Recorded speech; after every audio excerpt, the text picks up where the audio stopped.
Permettant de financer une partie du budget des collectivités, la DGF connaît une baisse depuis 4 ans de la part de l'État. Et pour compenser les pertes, les communes ont souvent recours à l'augmentation d'impôts locaux. Dans la Loire, si la dotation globale augmente de près de 1%, elle a diminué pour 200 communes du département. C'est un peu moins de fonctionnement, c'est-à-dire de la voirie, le déneigement qui est plus ou moins fait, le taillage de haies pour ce qui est des territoires ruraux, après des contrats aidés, peut-être un peu moins d'encadrement dans les écoles, ça peut être aussi moins de subventions aux associations. Il faut gérer la crise après. En France, près d'une commune sur 2 a vu sa dotation globale baisser en 2019. Autre effet dénoncé, la non-indexation de la DGF sur l'inflation.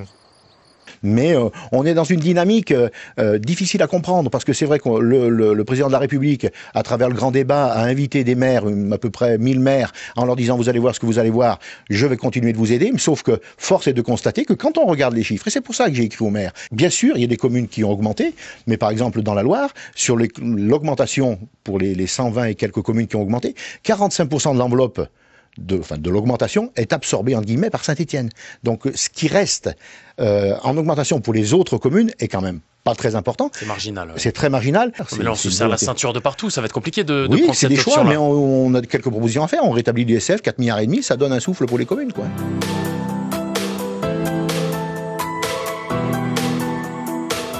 Vous avez parlé de zonage. Comment ces zonages vont être définis ? Est-ce que c'est le préfet de chaque département qui va le définir? Vous avez aussi parlé que ça ne sera pas réservé simplement aux villes qui rentrent dans le périmètre Action Cœur de Ville. Ça pourrait être réservé aux bourgs ruraux, pour peu qu'il y ait un programme de revitalisation. Donc moi j'aimerais bien vous entendre très clairement me dire oui ou non. Moi j'en peux plus de ces zonages. C'est impossible de faire des politiques du logement uniquement avec des zonages. Et donc comment on a essayé de déterminer cette spécificité géographique différente? On a dit à minima, c'est tous les projets cœur de ville, les 222, à minima.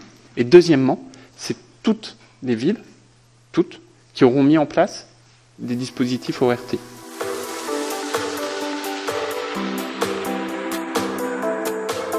Certains territoires, dont le mien, le département de la Loire, avons fait des efforts considérables pour le déploiement de la fibre.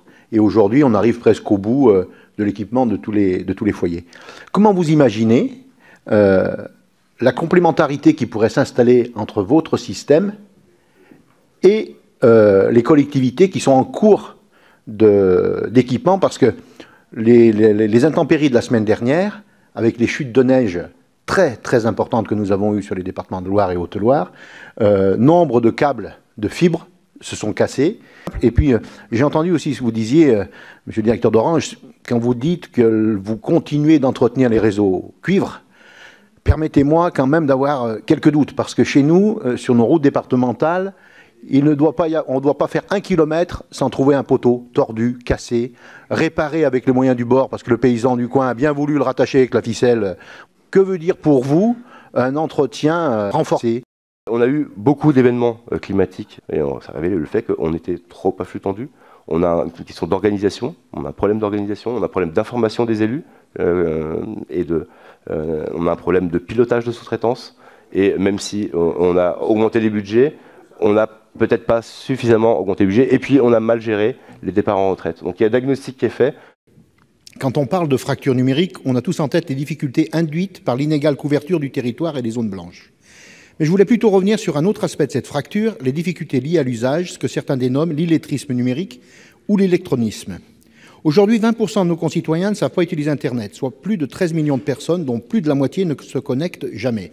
Alors que le mot d'ordre est la dématérialisation des services publics, cela pose une sérieuse question d'accès aux droits dans un nombre croissant de secteurs. Le gouvernement présentera prochainement une liste d'une dizaine de lieux, vous en avez parlé, de médiation numérique pour conseiller et former les populations les plus éloignées d'Internet. Une dizaine de lieux. C'est-à-dire même pas un par grande région. Monsieur le sénateur, quelle tristesse de vous entendre dire on va ouvrir simplement 10 lieux.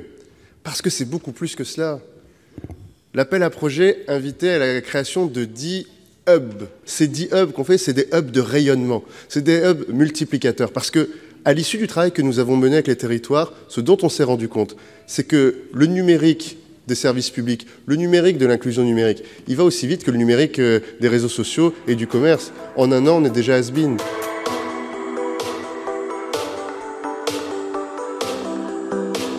J'ai bien écouté vos propos, Monsieur le Ministre, dans votre discours liminaire, quand vous parliez de traîtrise si jamais on affectait les fonds, les dons pour d'autres opérations que la rénovation de Notre-Dame. Et quand j'ai déposé mon amendement, moi j'ai loin de moi l'idée d'être un traître.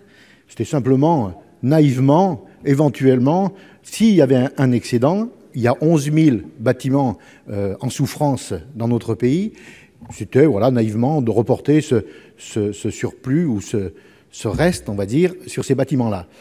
Alors, si on pousse votre réflexion jusqu'au bout, les produits qui vont être issus des travaux, en particulier la TVA, sur les travaux, sur les centaines de millions d'euros, voire le milliard, sur Notre-Dame, ça va bien sûr générer un produit. Ces produits-là devraient être réaffectés aux travaux de Notre-Dame. Et j'ai lu nulle part que ça pourrait l'être. Donc ma question est très claire. Que vont devenir les produits issus de ces travaux? Merci.